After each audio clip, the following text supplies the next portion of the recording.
I don't know if you've heard, but just a short time ago, Cuba's foreign minister said that they plan to relax the 10% tax on dollars coming into Cuba, but only if they are sure that the embargo on Cuba is going to relax enough to make it worth their while. They're not. The foreign minister is saying he doesn't think the president has gone far enough in lifting the embargo there. What is the mood in Cuba right now regarding the relaxing? It's sort of mixed here in the United States. What about in Cuba?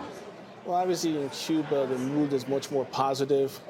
Any step to increase trade and opportunity between the two countries is only going to be welcomed there, because you got to remember, Cuba's been through over 50 years of a horrendous trade embargo. So anything to loosen that up would be most welcome.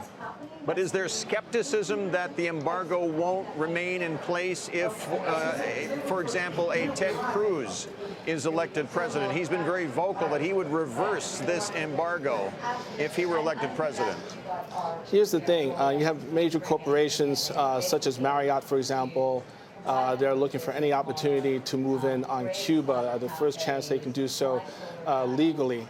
So, even diehard Republicans in Congress have to deal with the reality that major corporations, be it Marriott or Coca-Cola or whomever, would definitely like to get into one of the last remaining markets that exist on the planet.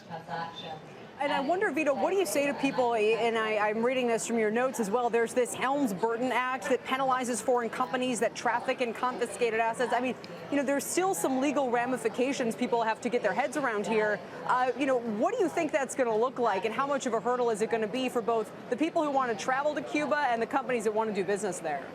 Well, obviously, it depends on who the company is. There's going to be certain ramifications.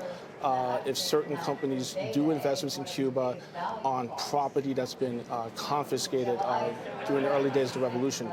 So, for example, you have Marriott. If they end up managing a hotel that was once held by an American national, he can always hire a lawyer to assert a Helms-Burton action to penalize that company for what they call trafficking in confiscated properties. So that's something that certain corporations have to take note of when they're going into Cuba all the way. Yeah. Vito, good to see you. Thank you. Appreciate it.